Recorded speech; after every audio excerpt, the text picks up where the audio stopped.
रोल्पाको मान्छे त्यही पनि मगर अलि बोल्न पनि आउन्न बोलिराख्नु भएको छ त अलि अब बोली फरक परिहाल्छ विवाह गरौँ भन्ने प्रस्ताव आउँछ क्या आउँदैन त्यस्तो आउँदैन किन नि त्यस्तो म वास्तै गर्दैन किन मनै छैन त्यस्तो मन झुट नबोल्नु है छाती माथा आएर भन्नु त त्यस्तो मैले वास्तै गर्दिन पहिलो कुरा किन वास्ता नगरे मन लाग्दैन हो र त्यस्तो किन नि है अब इच्छा नभएको होला इच्छै नभएर त्यस्तो पनि हुन्छ र भने अब उमेर पनि भएको छैन कति वर्ष हुनुभयो र 25 काटेको अरे भन्ने सुन्ने नि त्यो त हल्ला त 20 हो गर्न चाहिँ धेरै गीतहरुमा गरिसकेको छु त्यस्तो चलेको चाहिँ छैन भनौं किन नचल्या हो त अब खै किन अलि चलेको किन हो हेर्दाखेरि तपाईको लाइभ त्यो नृत्य हेर्दाखेरि त खुब छमछमी नाच्नुहुन्छ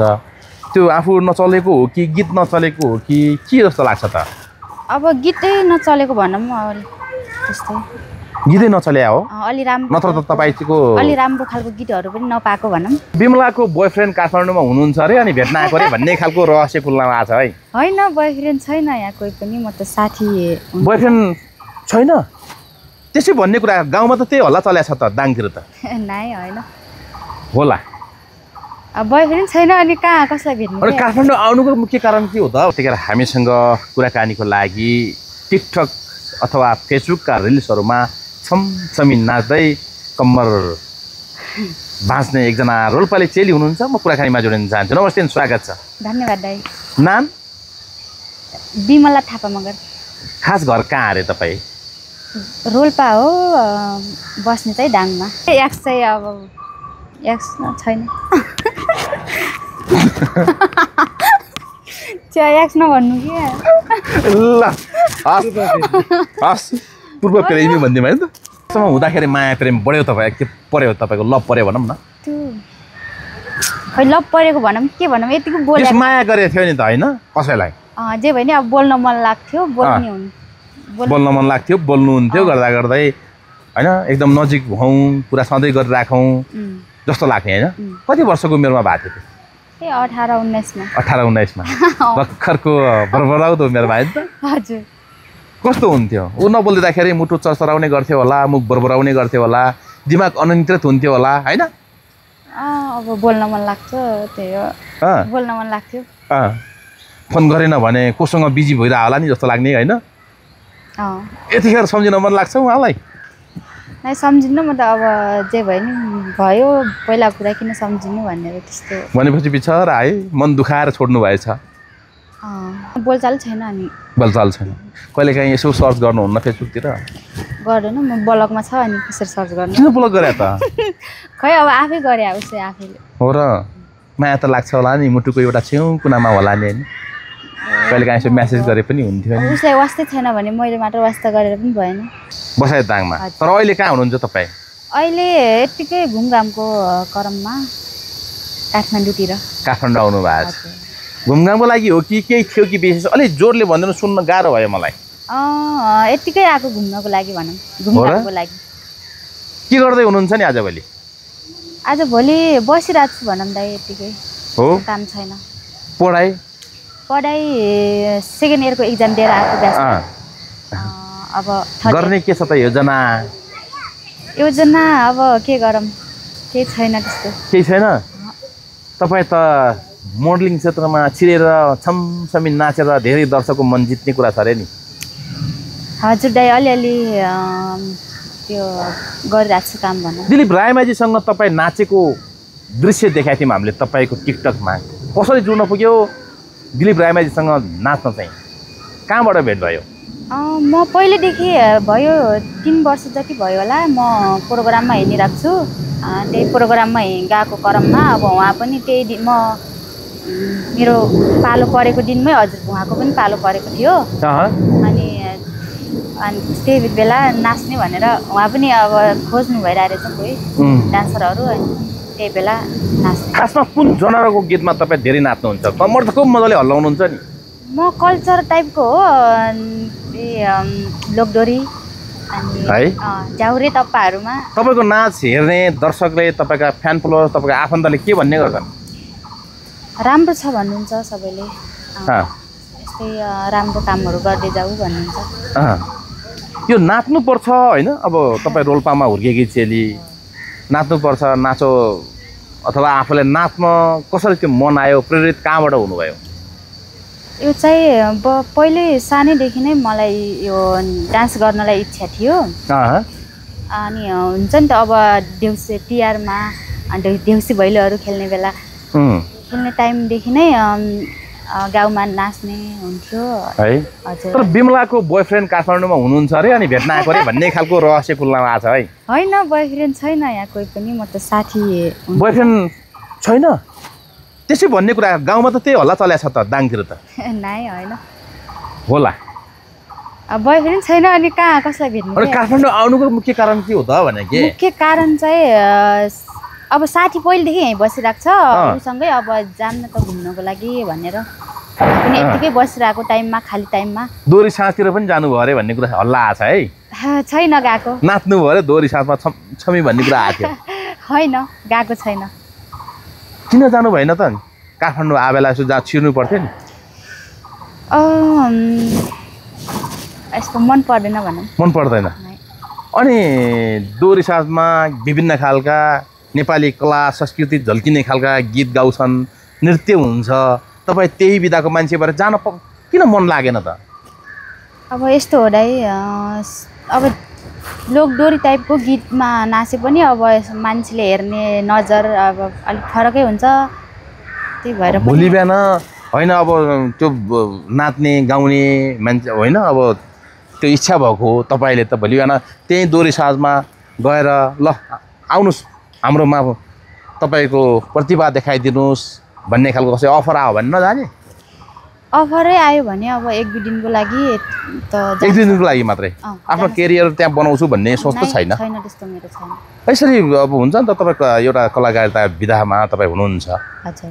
योजना त होला नि त के न के? योजना अब हेरौँ के हुन्छ जिन्दगीमा। के भन्नुभयो? सोचेको जस्तो हुन्छ कि नै सोच्नु त सोच्नु भएको छ। अब समसम यसरी नाच्दै गर्दाखेरि धेरैले मन पराइदिँदै गर्दाखेरि त जसले पनि त्यो बोलेको आगो ताप्ने न हो। अफर आउँदैन तपाईँलाई म मेरो गीतमा अवसर दिन्छु भन्ने खालको कुरा आउँदैन? आउँछ, अलिअलि गरिराख्नु भएको छ। कुन कुन गीतमा गर्नु भएको छ मलाई थाहा छैन नि। छन् धेरै। कसो गीत चलेको चाहिँ छैन, तर छन्, गर्न चाहिँ धेरै गरिसकेँ मैले। हजुर, गर्न चाहिँ धेरै गीतहरूमा गरिसकेको छु, त्यस्तो चलेको चाहिँ छैन भनौँ। किन नचल्या हो त? अब खै किन अलि चलेको किन हो? हेर्दाखेरि तपाईँको लाइभ त्यो नृत्य हेर्दाखेरि त खुब छमछमी नाच्नुहुन्छ, त्यो आफू नचलेको हो कि गीत नचलेको हो कि के जस्तो लाग्छ त? अब गीतै नचलेको भनौँ, त्यस्तै गीतै नचल्या हो अलि राम्रो, नत्र त तपाईँको अलि राम्रो खालको गीतहरू पनि नपाएको भनौँ। अलि राम्रो खालको गीत पाउनलाई के गर्नु पर्दो रहेछ? खै अब के गर्नुपर्छ अलि थाहा छैन? नाइ। अनि के भन्ने गर्छन् कसैले त अवसरको नाममा होइन, अब आफ्नो व्यक्तिगत स्वार्थ परिपूर्ति गर्नको लागि पनि लोभ्याउने आश्वासन दिने खालको कुरा पनि हुन्छ भन्ने गर्छन् क्या? के छ तपाईँको त्यस्तो समस्या आइपऱ्यो कि परेन? छैन, मेरो त्यस्तो समस्या चाहिँ परेको छैन है मलाई। अब राम्रै भइरह भनौँ, अब बोलाउनुहुन्छ, काम गरिरहेको छु है। के लाग्छ तपाईँलाई यही क्षेत्रमा मेरो आफ्नो करियर बनाउँछु जस्तो लाग्छ कि के लाग्छ? अब करियर चाहिँ अब त्यस्तो देख्दैन मैले, अब आफ्नो इच्छा फेरि यसमै छ। गीत पनि गाउनुहुन्छ बिमलाले? नाइ, गीत नृत्य मात्रै हो, अरू के गर्नुहुन्छ त? अरू केही गर्दैन। अहिले गरिराख्नु भएको छ, इन्टरभ्यू गरिराख्नु भएको छ तपाईँ, यो पनि त गरिरह्यो होइन र? यो चाहिँ किन अलि लजाउनुहुन्छ तपाईँ? लजालु स्वभावको हो? लजालु नै भनौँ, अब रोल्पाको मान्छे, त्यही पनि मगर, अलि बोल्न पनि आउन्न। बोलिराख्नु भएको छ त? अलि अब बोली फरक परिहाल्छ। अलिकति कलाकार भइसकेपछि, पब्लिक फिगर भइसकेपछि होइन, प्रतिभा भएपछि त जसले पनि त्यो हेर्ने नजर बदलिन्छ क्या? त्यही माथि तपाईँ सुन्दरी हुनुहुन्छ, भर्खर कि भरभराउँदो उमेरको। अफर कतिको आउँछ विवाह गरौँ भन्ने प्रस्ताव आउँछ क्या आउँदैन? त्यस्तो आउन्न। आउँदैन? किन नि? अब त्यस्तो म वास्तै गर्दैन। किन? मनै छैन? त्यस्तो मन झुट नबोल्नु है, छातीमा हात राखेर भन्नु त। त्यस्तो मैले वास्तै गर्दिन पहिलो कुरा। किन वास्ता नगरे? मन लाग्दैन। हो र? त्यस्तो किन नि? खै अब इच्छा नभएको होला। इच्छै नभएर त्यस्तो पनि हुन्छ र भने? अब उमेर पनि भएको छैन। कति वर्ष हुनुभयो र? 25 काटेको अरे भन्ने सुन्ने नि त्यो त हल्ला त। 20 हो? अब उमेर भएछ त। 20 पारी होइन? 20 पारी भएपछि विवाह गर्ने भन्ने खालको कुरा पनि आउँछ नि त। आउँछ अब अलि पछि गर्ने सोच मेरो। हो र? घरमा को हुनुहुन्छ? घरमा मम्मी बाबा हुनुहुन्छ। के भन्नुहुन्छ मम्मी बाबाले चाहिँ यो नृत्याङ्गना क्षेत्रमा कतिको साथ सपोर्ट छ? उहाँले त राम्रै भन्नुहुन्छ। अब मेरो इच्छा जे छ त्यसमै खुसी हुने हो उहाँहरू चाहिँ। राम्रो गर भन्नुहुन्छ है। तर यो दाजुभाइ कति हुनुहुन्छ? दिदी पनि कति हुनुहुन्छ? दिदी 2वटा अनि दाइ एउटा अनि भाइ एउटा, बहिनी एउटा अनि म। भनेपछि कति दाजुभाइ बहिनी? हामी 6 भाइ बहिनी। ओहो।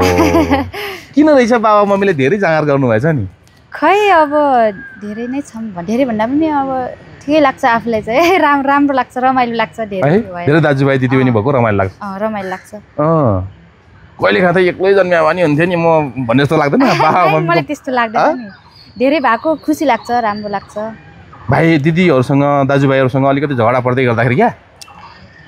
अब म दिदीहरूको पनि अब म अलि बच्चैमै बिहे भयो उहाँहरूको। बच्चा हुँदा नै बिहे भइसक्यो। भनेपछि दिदीहरूको माया यताउति के महसुस गर्नै पाउनु भएन? अब माया त बिहे गरे पनि गर्नुहुन्छ, तर अब त्यसरी सँगै समय चाहिँ बिताउनु। काठमाडौँ आउनु भएको छ एक-दुईवटा गीतमा, लो न त बिमला मेरो गीतमा डेब्यु गरेर जाऊ भन्ने खालको अफर आएन? अब त्यस्तो अफर चाहिँ आएको छैन। एकजनासँग कुरा चाहिँ भइरहेको छ। काठमाडौँ आएर कहाँ घुम्नु भयो त? घुमे छैन म। यतिकै आएर स्वयम्भू घुमेँ। अनि टिकटक बनाउनु भयो? अरू ठाउँ छैन घुमेको। किन काठमाडौँमा ठाउँमा मान्छे नभएर हो कि किन हो? किन नघुम्नु बा? अब साथी छ, ऊ आफ्नै काममा बिजी हुन्छ। म एक्लै छु, अब एक्लै घुम्ने कुरा पनि भएन। अनि साथी बनाउनु नै? साथी त अब को बनाउने र? साथी बनाउनु आउँदैन? नाइ। ए ठिक छ। बसाइ तपाईँको दाङमा, गोराई बजारमा। हजुर। किन बस्नु भएको? यही नृत्य गर्नलाई अथवा यही अवसर खोज्नलाई हो कि पढाइको सिलसिलाले हो कि?